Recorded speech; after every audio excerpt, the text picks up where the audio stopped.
যখন আপনি বললেন হুমা জান্নাতুকা ওয়া নারুকা এর মানে মাতলাবটা আপনি একটু বুঝিয়ে দিন। আমার দয়ার নবী মায়ার নবী বলছে, ও আমার সাহাবারা, হে আমার উম্মত উম্মতিরা, হুমা জান্নাতুকা ও নারুকা, তোমার বাড়িতে জান্নাত জাহান্নাম দুটো আছে। দুটোর মধ্যে হলো একটা এই, যদি এই কি বলছে বিদ্যা বয়সের মধ্যে তোমার মা কিংবা তোমার বাপ বাড়ির মধ্যে থাকে, যদি তুমি জান্নাত চাও তাহলে তোমার মা বাবার খিদমতে নিযুক্ত হয়ে যাও। সুবহানাল্লাহ। তোমার বাড়িতে তোমার মা বাপের বয়স হয়ে গেছে, এই সময়টাতে তোমার বাড়িতে যদি মা বাপ থাকে, তুমি তাদের খিদমতে নিযুক্ত হয়ে যাও, তোমার জন্য জান্নাত ওয়াজিব হয়ে যাবে। ওয়া নারকা, अगर तुम जन्नत ना चाहते हो, তুমি যদি জান্নাত না চাও তো বৃদ্ধ বয়সে তোমার মাকে তুমি ঠাকরাও মতে, তোমার মাকে বাবাকে তুমি কষ্ট দাও, লাঞ্ছনা দাও, দুঃখ দাও। আমার নবী হাদিসের মধ্যে বলছেন, তাতাল উম্মাহাতু আকদামিন, তোমার মায়ের পায়ের নিচে তোমার জান্নাত। তার জন্য দুনিয়ার মানুষেরা একটু চিন্তা করবেন বাবা, আজকে যেই মাকে নিয়ে যেই বাবাকে নিয়ে আজকে আমরা দুনিয়ার মধ্যে এত আপনার লাঞ্ছনা দুঃখ দিয়ে থাকি, সেই একজন জনমধাত্রী মা, যেই মাটা আপনার যখন কেবলমাত্র তার পেটের মধ্যে একটা সন্তান আসে, একটা যখন বাচ্চা আসে, আমার মা আপনার এই আপনার বাচ্চাটা পেটে আসতে আপনার বুঝতে পেরে যায় বাবা। যখন যেমনি বুঝতে পেরে যায়, একটু একটু করে 1 মাস 2 মাস যেতে যেতে আপনার কয়েকটা মাস কেটে চলে যায়, আপনার পেটের মধ্যে বাচ্চাটা বড় হয়, হওয়ার পরে আপনার মায়ের পেটটা বড় হয়, মা চলতে ফিরতে উঠতে বসতে শ্বাস নিতে বাবা আপনার কষ্ট হয়। কোনোদিন এরকম কোনো ইতিহাস তৈরি হয়নি পৃথিবীর মধ্যে কোনো একটি মা নিজের পেটটাকে চিরাই করে নিজের পেটের ছেলেকে বের করে দিয়েছে। কোনো মা এই কাজটা করতে পারবে বাবা? দম নিতে কষ্ট পায় না, দম নিতে কষ্ট, শ্বাস নিতে পারে না পরিপূর্ণভাবে। বাচ্চাটা যখন পেটের মধ্যে 3 কিলো 2.5 কিলো ওজন হয়, এটা ঠাট্টাকানি বিষয় নয়। একটা বাচ্চা যখন 9 মাস 10 মাস হয়ে যায়, ওই বাচ্চাটা মায়ের পেটের মধ্যে একটু নড়াচড়ার চেষ্টা করে রে বাবা। যেমনি বাচ্চাটা নড়তে চায়, ওই বাচ্চার আপনার কহিনাগুলো মায়ের বুকের পাঁজরের হাড়ের মধ্যে এসে লাগে রে বাবা। বাচ্চা যদি পা নড়িয়ে থাকে, বাচ্চার আপনার হাঁটুগুলো আপনার তোল পেটের মধ্যে লেগে থাকে রে বাবা। আপনার সেই মাটার যখন যন্ত্রণা শুরু হয়, আপনার যখন পেটের মধ্যে ব্যথা শুরু হয় আপনার বাবা, পরিবারের একজন যখন বলে, মা তুমি খাদ্য খাবার খাবে কি খাবে না, ওই নীরব হয়ে সেই মা আপনার পেটের যন্ত্রণা নিয়ে বিছানার মধ্যে শুয়ে যায়, বলে আর খাদ্য খাবারের চেষ্টা করে না, আমার কোনো খাদ্য খাবার লাগবে না, বর্তমান আমার কোনো ভোগ নাই। কিন্তু মা এরকম চিন্তা ভাবনা করেনি। হ্যাঁ দুনিয়ার মানুষ, শুধু তাই নয়, আপনার 10 মাস পরিপূর্ণ হতে ওই বাচ্চাটা আপনার যখন দুনিয়ার মধ্যে ভূমিষ্ঠ হয়ে যাবে রে বাবা, বাচ্চাটা যদি আপনার কালদিঘি হাসপাতালে কিংবা বাড়ির মধ্যে বাচ্চাটা যখন জন্ম লাভ করবে বাবা, বাচ্চাটা যদি না কাঁদে, তাহলে দেখবেন বাচ্চা না কাঁদলে তার মা আপনার কান্না করবে।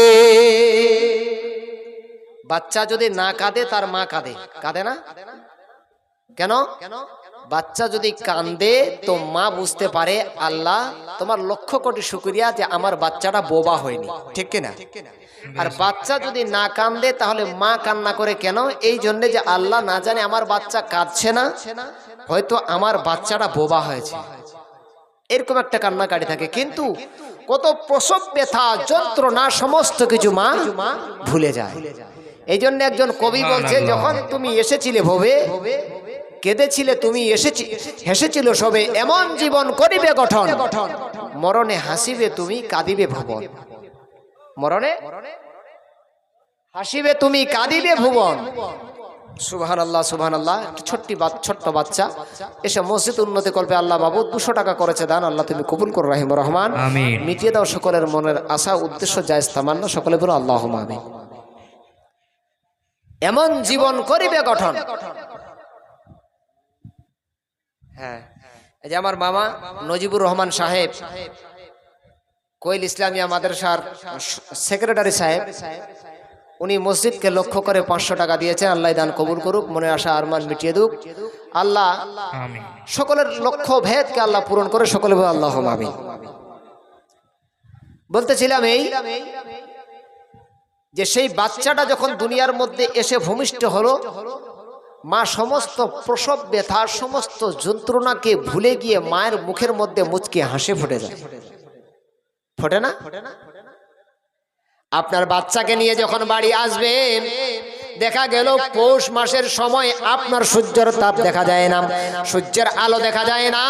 রৌদ্র না হওয়ার কারণে একটা বাচ্চা যখন ঘন ঘন প্রস্রাব করে থাকে রে বাবা, ছোট্ট ছোট কেথাগুলো যখন রৌদ্রতে শুকায় না, আমার আপনার জনমধাত্রী মা রাতের বেলা যখন বাচ্চা পেশাব করে দিয়ে কান্নাকাটি করে রে বাবা, আপনার কাপড় চেঞ্জ করিয়ে দিয়ে ওই জায়গার মধ্যে একটা ছোট্ট কেথা বিছিয়ে দিতে চায় রে বাবা। যখন দেখে আর শুকনো কোনো কাপড় নেই, মা সেই নিজের পিঠটাকে সেই ভিজা জায়গার মধ্যে লাগিয়ে দিয়ে থাকে, আর সেই বাচ্চাটাকে নিজের বুকের মধ্যে দিয়ে নিজের বুকটাকে বাচ্চার জন্য বিছানি বানিয়ে থাকে। সুবহানাল্লাহ। বিছানা বানায় নিজের পিঠটাকে ভিজা জায়গাতে দিয়ে দেয়। এসব কথা আমরা সব ভুলে যাচ্ছি, কিন্তু আল্লাহর নবী বলছে না, এটা ভুললে চলবে না। কি বলছে? আমি বলি মাহফিলেতে নবীর হাদিস শোনো না, নবী বলেন মায়ের দিলে ব্যথা দিও না, নবী বলেন মায়ের দিলে ব্যথা দিও না। বলুন সুবহানাল্লাহ। আমি বলি মাহফিলেতে নবীর হাদিস শোনো না, নবী বলেন মায়ের দিলে ব্যথা দিও না, নবী বলেন মায়ের দিলে ব্যথা দিও না। আরে 10 মাস 10 দিন ধরে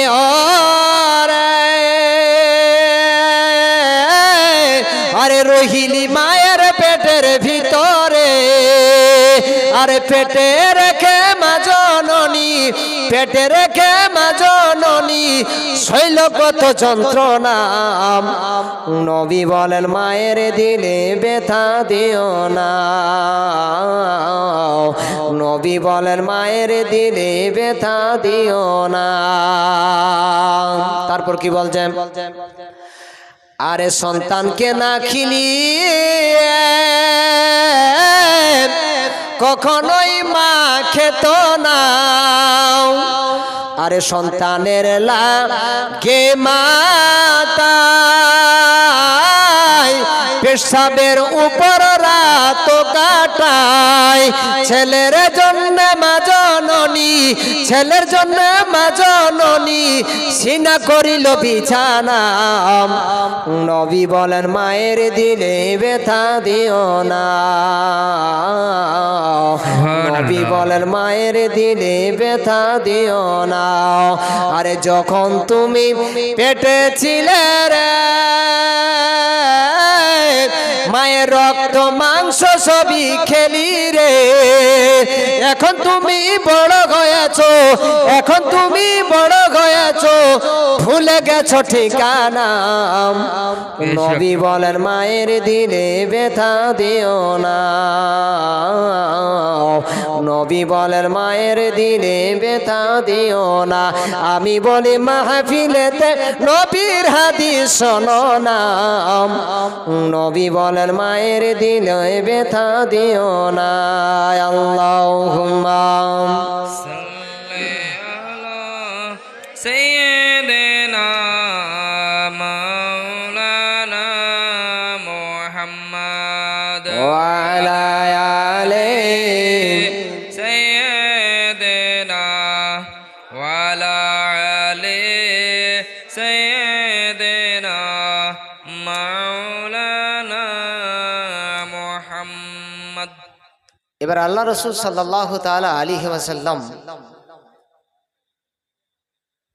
হুমা জান্নাতুকা ওয়া নারুকা, তোমার বাড়িতে জান্নাত জাহান্নাম দুটি আছে। সাহাবায়ে কেরামরা বিশ্লেষণ শোনার পরে নিজের মা বাবার पैरवी, নিজের মা বাবার খিদমত গুজারে রাত্রি দিন কাটিয়েছে। বলুন সুবহানাল্লাহ।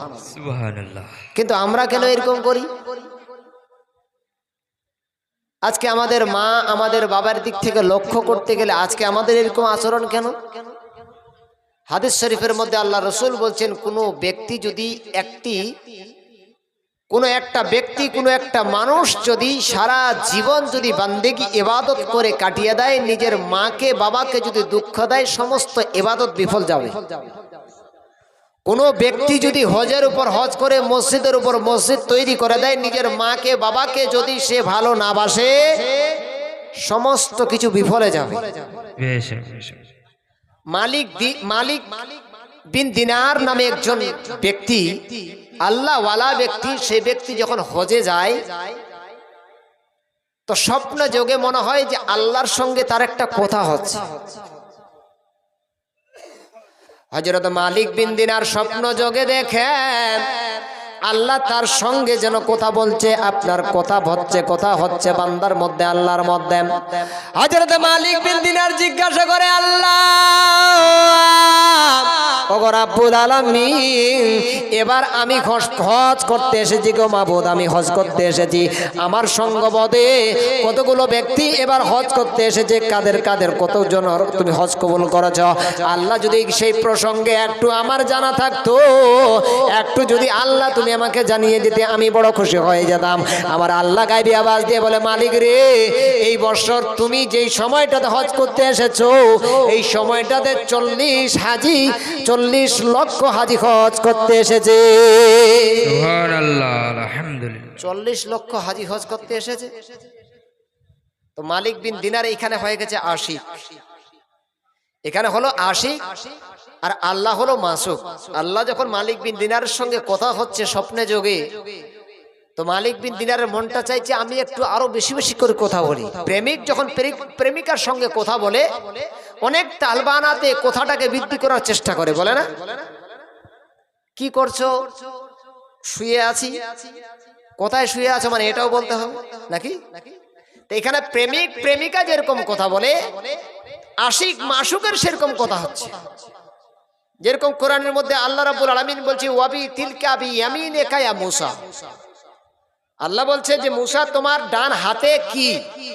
মূসা আলাইহিস সালাম যদি বলে আল্লাহ হিয়া আসায়া, ক্বালা হিয়া আসায়া, আমার হাতের মধ্যে লাঠি, তো শেষ নাকি?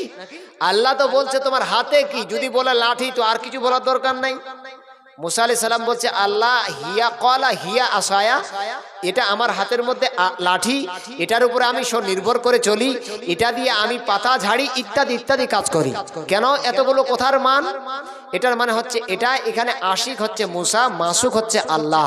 আল্লাহ যখন তাকে কোনো জিজ্ঞাসাবাদ করছে, হযরত মূসা আলাইহিস সালাম চাইছে অল্পক্ষণের মধ্যে যাতে আল্লাহর সঙ্গে আমার সাক্ষাৎ বা কথাটা আপনার যাতে কোনো রকম আপনার কি বলছে অল্প সময় আপনার শেষ না হয়ে যায়।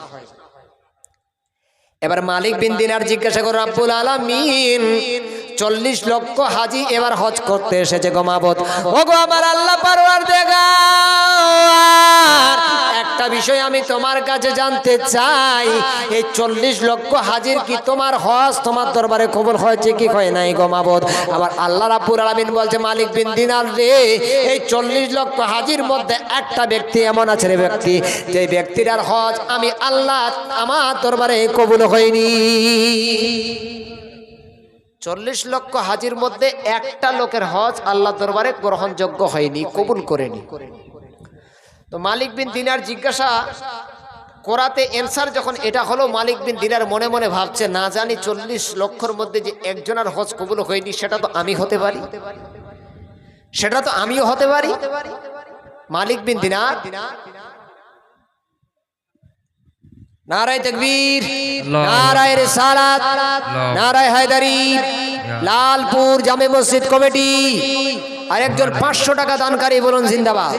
500 টাকা একজন দিয়েছেন মসজিদকে লক্ষ্য করে, আর একজন মা আমার একটা আল্লাহর বান্দি 200 টাকা দিয়েছে। আল্লাহ উভয়ের সকলের দানকে আল্লাহ তুমি কবুল করো না, মনে আসা আরমান মিটিয়ে দাও, সকলে বা আল্লাহুম্মা আমিন। সবার জন্য দোয়া হবে মা। আমি আগে হাদিসের মধ্যে বলেছি যে আল্লাহ রাসূল সাল্লাল্লাহু আলাইহি সাল্লাম বলছেন, যে ব্যক্তি মসজিদ তৈরি করলো, অতএব মসজিদ তৈরি করার পারপিছে টাকা খরচ করলো, মসজিদে একটা ইট কিংবা একটা সিমেন্ট কিংবা ইত্যাদি যেগুলা দিয়ে মসজিদ তৈরি করা হয়, সেগুলা যদি কিনে দিয়ে থাকে, সেই ব্যক্তির জন্য আল্লাহ তাদের জন্য জান্নাতে ঘর তৈরি করবে। এই মামা আমার 100 টাকা দিয়েছেন, 100 টাকা আল্লাহ যেন কবুল করেন, মনে আশা আরমান মিটিয়ে দেন। তবে আপনাদের কাছে আমি বলবো আপনারা একটু উঠাউঠিটা মানে এই সময়টাতে একটু না করলে ভালো হবে। আমার পরে আরো একজন বক্তা আছে, উনার হাত দিয়ে দিবেন, বেশি ভালো হবে। উঠাবো? হ্যাঁ,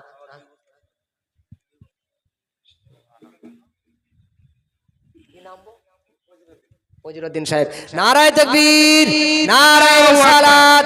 জনাব ফজিলউদ্দিন সাহেব আপনার ঝাড়পুকুর থেকে 500 টাকা দানকারী, বলুন জিন্দাবাদ। সুবহানাল্লাহ। আরে এই তাহির জনাব ফজিলউদ্দিন সাহেবের উনার স্ত্রী আমার মাহিমা হবেন, উনিও 200 টাকা টোটাল। আপনার কি বলছে 700 টাকা দিয়েছে, আল্লাহ তুমি কবুল করো না, মনে আশা আরাম মিটিয়ে দাও, সকলে বলুন আল্লাহুম্মা আমিন। আচ্ছা, আমার ঝাড়পুকুর থেকে বর্তমান আপনারা সকলে চেনেন জুনিয়র উকিল, এখন হয়তো সিনিয়র হয়ে গেছে, আমি জানি না সঠিকটা, পারভেজ ভাই। এখন আপনার কি বলছে, উনি 2 বস্তা সিমেন্ট মসজিদের জন্য লিখিয়েছেন, আল্লাহ সকলের দান কবুল করুক। নারায়ে তাকবীর, নারায়ে রিসালাত। জনাব পারভেজ আলী সাহেব 2 বস্তা সিমেন্ট দানকারী, বলুন জিন্দাবাদ। জিন্দাবাদ। অসুবিধা নেই, এলাকাতে আপনাদের উকিল আছে, কেস মামলার বিষয় হলে যোগাযোগ করবেন, ঠিক কিনা? তো বলতেছিলাম যে মালিক বিন দিনার মনে মনে ভাবছে যে একজনের যখন হজ কবুল হয়নি, ওটা তো আমি হতে পারি। আবার আল্লাহর কাছে প্রশ্ন, আল্লাহর কাছে প্রশ্ন করে, মাবুদ একজনের হজ তোমার দরবারে কবুল হয়নি রে রব্বুল আলামিন, ওই একজনের যে হজ কবুল তোমার দরবারে হয়নি, এই একজনের যদি নামটা তুমি বলে দিতে আল্লাহ, তুমি যদি বলে দিতে আমি খুশি হতাম। আবার আল্লাহ গায়বে আওয়াজ দিয়ে বলে, মালিক বিন দিনার রে, এই 40 লক্ষ হাজির মধ্যে যার হজটা আমি কবুল করে নি, সেই ব্যক্তির বাড়ি হলো খোরাসান শহরে। সুবহানাল্লাহ। খোরাসান শহর তার বাড়ি। বলে তাই নাকি? বলে হ্যাঁ। মালিক বিন দিনার মনে মনে ভাবছেন, এতগুলো হাজির হজ কবুল হলো, একজনের হজ কবুল হয়নি, তো আমি খোরাসান শহরে যাব, গিয়ে সেই ব্যক্তির একটু সন্ধান করব, তার কাছে একটু কথা বলবো। আপনার মালিক বিন দিনার আপনার কি বলছে, তারপরের দিনে আপনার কি বলছে, খোরাসান শহরের দিকে যেতে শুরু করেছে। বাবা, খোরাসান শহরের মধ্যে এরিয়ার মধ্যে পৌঁছাতে নেই, আপনার যেরকম কোন নতুন অজানা ব্যক্তি একটা গ্রামের মধ্যে প্রবেশ করলে জিজ্ঞাসাবাদের প্রয়োজন হয়, মালিক বিন দিনার জিজ্ঞাসা করে, ও খোরাসান শহরের লোকেরা, আমি তোমাদের কাছে একটা প্রসঙ্গে জিজ্ঞাসা করতে চাই, এই গ্রামের মধ্যে আপনার এই ফালা শখস ব্যক্তিটা যার বাড়িটা কোন দিকে বা কোথায় তাকে পাওয়া যাবে, যদি এইবার এই কথাটা তোমরা একটু বলে দাও, তাহলে আমি মালিক বিন দিনার বড় উপকৃত হতাম রে বাবা। এমনি এরকম কথা বলতে নাই, আপনার ওই অত্র এলাকার লোক আপনার মালিক বিন দিনারকে আপনার সাবধান করে দিল, আপনার হুঁশিয়ার করে দিল, আপনি যে হন না বা কেন, আপনি উনার সঙ্গে কথা বললে আপনাকে আদবের সহিত বলতে হবে। সুবহানাল্লাহ, সুবহানাল্লাহ। বলছে খবরদার, উনার সম্পর্কে এরকম কথা বলবেন না, উনার সম্পর্কে একটু আদবের সহিত কথা বলুন। কেন? বলে উনার মতো আল্লাহওয়ালা, উনার মতো পরেজগার, উনার মতো মুত্তাকি ব্যক্তি আমাদের খোরাসান শহরে একটাও নাই।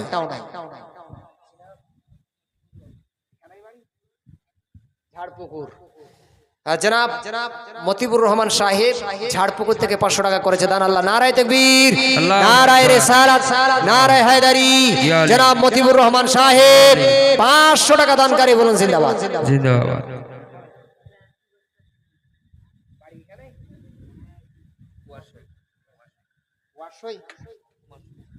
ও আচ্ছা, কুয়ারসই।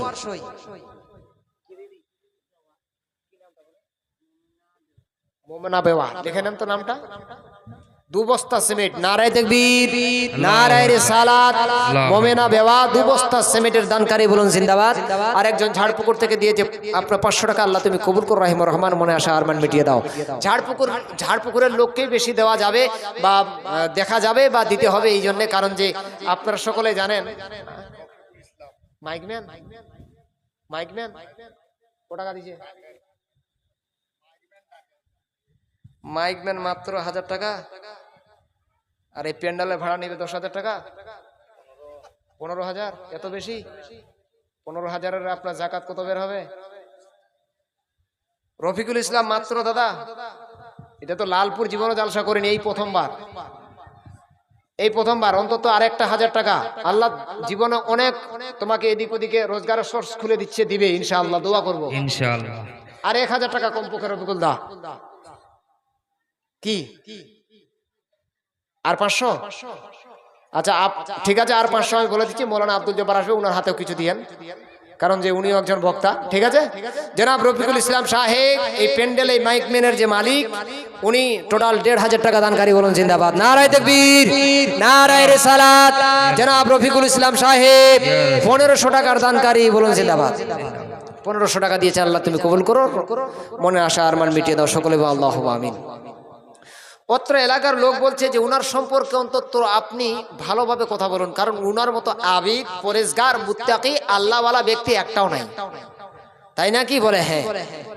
এবার মালিক বিন দিনার তার বাড়িতে তার হুজুরার কাছে গিয়ে উপস্থিত, তো দেখছেন যে উনি ইবাদত করতেছেন, নামাজ পড়তেছেন। নামাজ কমপ্লিট হবে, তারপরে তার সঙ্গে কথাবার্তা হবে। এমন সময় মালিক বিন দিনার দাঁড়িয়ে রয়েছে। ওই ব্যক্তি আপনার নামাজ থেকে ফারাগাত হলো, নামাজ কমপ্লিট করলো, করার পরে যখন যেমনি একটু বাইরে এসেছে, আপনার মালিক বিন দিনার আপনার ওই জায়গার মধ্যে যে আপনার দাঁড়িয়ে আছে, মালিক বিন দিনার জিজ্ঞাসা করে, হুজুর আপনাকে একটা আমি বিষয় জানতে চাই, আপনাকে একটা প্রশ্ন করতে চাই। সেই ব্যক্তিটা বলছে, ও কি বলছে, এ আল্লাহওয়ালা ব্যক্তি, আপনার আমার ভাই কিংবা প্রতিবেশী, এ আমার বন্ধু রে, তুমি আমাকে কি জিজ্ঞাসা করবে সেই কথাটা আমি বলে দিতে পারি। সুবহানাল্লাহ। কত বড় আল্লাহওয়ালা ব্যক্তি, মনের কথা বলে দিচ্ছে। হ্যাঁ, নামটা লিখে নেন, যে তুমি আমাকে কি বিষয় জিজ্ঞাসা করবে এটা আমি বলে দিতে পারি। মালিক বিন দিনার বলছে, তাই নাকি? বলে হ্যাঁ। আচ্ছা বলুন তো। মালিক বিন দিনারকে সেই খোরাসান শহরের ব্যক্তি বলছে যে তুমি আমাকে এটাই জিজ্ঞাসা করতে এসেছো যে আমার হজ আল্লাহর দরবারে কেন কবুল হয় না? যেমনি কথা বলার সঙ্গে সঙ্গে মালিক বিন দিনার তাকিয়ে আছে, বলছে অবশ্যই আমি এই প্রসঙ্গে জিজ্ঞাসা করতে এসেছি আপনাকে। তবে কেন আমার হজ আল্লাহর দরবারে কবুল হয় না? মালিক বিন দিনার, তুমি যখন জিজ্ঞাসা করতে এসেছো বা জিজ্ঞাসা করতেছো, তাহলে শোনো রে মালিক বিন দিনার। ও মালিক বিন দিনার, আমি যখন ছোট ছিলাম, আমি মায়ের পারওয়ারিশে, মায়ের ছায়ার তলে, ছায়ার নিচেতে ছিলাম রে বাবা।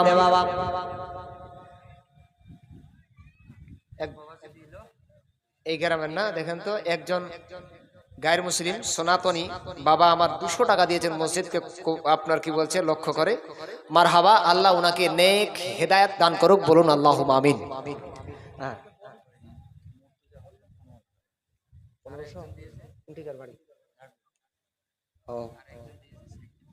আরেকজন আমার কি নাম, আচ্ছা গায়ের মুসলিম, কারণ এই গ্রামের মধ্যে আমি যতদূর জানি যে এখানে আপনার কি বলছে 12-14টা মুসলিম কাস্টের মানে বাড়ি আছে, আর 12-14টা সনাতনী, অতএব হিন্দু ধর্মের লোকরা এখানে আছেন। তবে এখানকার সম্প্রীতিটা এতটা ভালো, এটাই আমাদের সম্প্রীতি হওয়ার দরকার, এটাই আমাদের ভালোবাসা হওয়ার দরকার, এক অপরের সঙ্গে মহাব্বত। এই গ্রামের মধ্যে তারাও আছে, এই গ্রামে যেহেতু প্রথমবার কেবল জালসা হচ্ছে, তারাও এসেছে।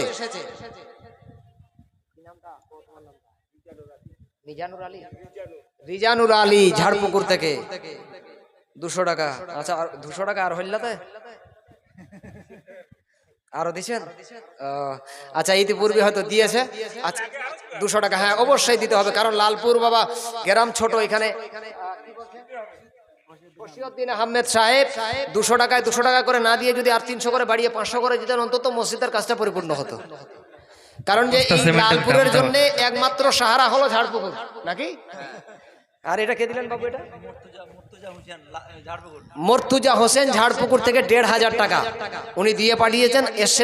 আসছেন কি আসেনি আমি জানি না, উনার স্ত্রী এসেছেন, যাই হোক উনি 500 তিনটা 500 মানে 1500 টাকা দিয়েছেন। আল্লাহ উনার দান কবুল করো। নারায়ে তাকবীর, নারায়ে রিসালাত।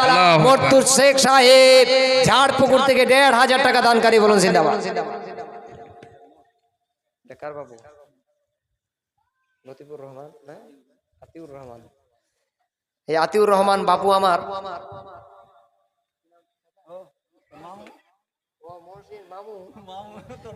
মামু ভাগিনার হাতত টাকা আছে মাত্র 200 মামু। হ্যাঁ ও আচ্ছা আচ্ছা। অবশ্যই বাড়ি ঘর তো আমাদের মার্জিন প্রয়োজনীয় জিনিস, কিন্তু আমার বাড়ির থেকে এই বাড়িটা বেশি মজবুত করা দরকার, যে এই বাড়িটার নাম হলো মসজিদ। ঠিক কিনা? সুবহানাল্লাহ। কারণ এই যে আপনার কিয়ামত শুরু হবে, সমস্ত সাম্রাজ্য ধ্বংস হবে, বাড়ি গাড়ি ইট কীট পতঙ্গ পাহাড় পর্বত নদী নালা সব ধ্বংস হবে। ধ্বংস হওয়ার পরে আল্লাহ জিবরিলকে বলবে, জিবরিল পৃথিবীতে যাও, গিয়ে দেখো এমন কোনো জিনিস আমার সৃষ্টি আছে কি নাই যে যারা ধ্বংস হয়নি। জিবরিল আসবে তো দেখবে পৃথিবীর মধ্যে ছোট্ট ছোট্ট দুটো কুড়ে ঘর, সেই ঘরগুলো পানিতে ভাসতেছে। জিবরিল আল্লাহর কাছে গিয়ে বলবে, মাবুদ এই দুটো কুড়ো ঘর দেখলাম যেখানে দুটি বাতি জ্বলছে, তারা ভাসতে, যে তারা ধ্বংস হয়নি। তুহিন আল্লাহ বলে, জিবরিল স্টেজে আছে, একটু দেখা করো। আল্লাহ বলে, জিবরিল যাও গিয়ে জিজ্ঞাসা করো তারা কারা। জিবরিল এসে জিজ্ঞাসা করতে নাই, একজন বলবে আনা মসজিদ, একজন বলবে আনা মাদ্রাসা, আমি হলাম মসজিদ, আমি হলাম মাদ্রাসা। বলুন সুবহানাল্লাহ। সুবহানাল্লাহ। জিবরিল বলে, তোমরা কেন ধ্বংস হওনি? সবাই ডুবে গেছে, সব বাড়ি গাড়ি নষ্ট হয়ে গেছে, তোমরা কেন হওনি?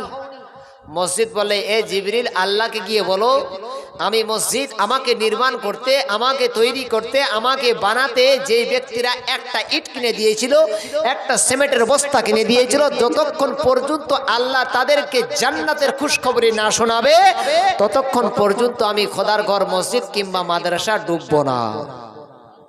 অতএব সেই ঘরটা আমাদের পাকা করতে হবে। মহসিন মামু দিয়েছে 200 টাকা,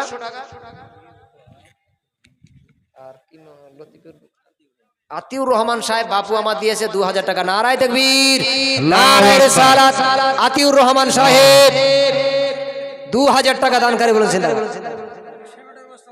এই দে মামু 200 টাকা।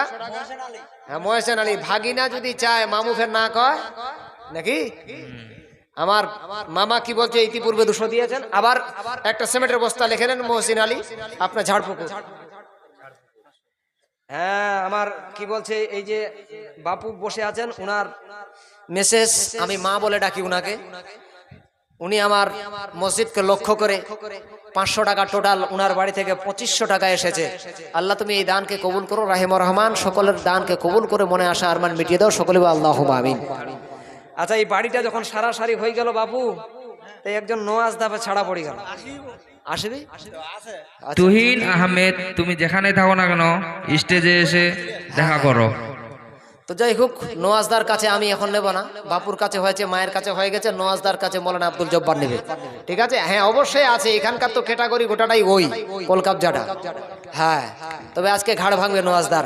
যাই হোক বলতেছিলাম, সকলে আপনারা দিচ্ছেন, দেবেন, সবার জন্য দোয়া হবে। একবার দোয়া করি, আল্লাহুম্মা আমিন। আল্লাহুম্মা সাল্লি আলা সাইয়্যিদানা শাফিয়ানা মাওলানা মুহাম্মাদিন মাদিনি জুদওয়াল কারাম বাম্মিন ইলমি ওয়াল গিলমি ওয়াল হিকাম। মাবুদ সন্ধ্যার প্রাককাল থেকে মাওলাই লালপুর গ্রামের মধ্যে ইয়া আল্লাহ তোমার বান্দা বান্দিরা নিজের আজকে নিজের সুন্দর বিছানা, ঘুমের বিছানা ছেড়ে দিয়ে রাত্রি জাগরণ করে ইয়া আল্লাহ এর আজল জান্নাতের মধ্যে জায়গা নিয়ে বসেছে।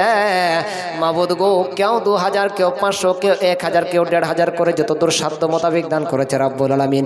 ও রব্বুল আলামিন, কেউ 1 বস্তা, কেউ 2 বস্তা সিমেন্ট দান করেছে। মাবুদ মাওলা গো, তাদের সকলের দানগুলো তুমি কবুল করে নিও রব্বুল আলামিন।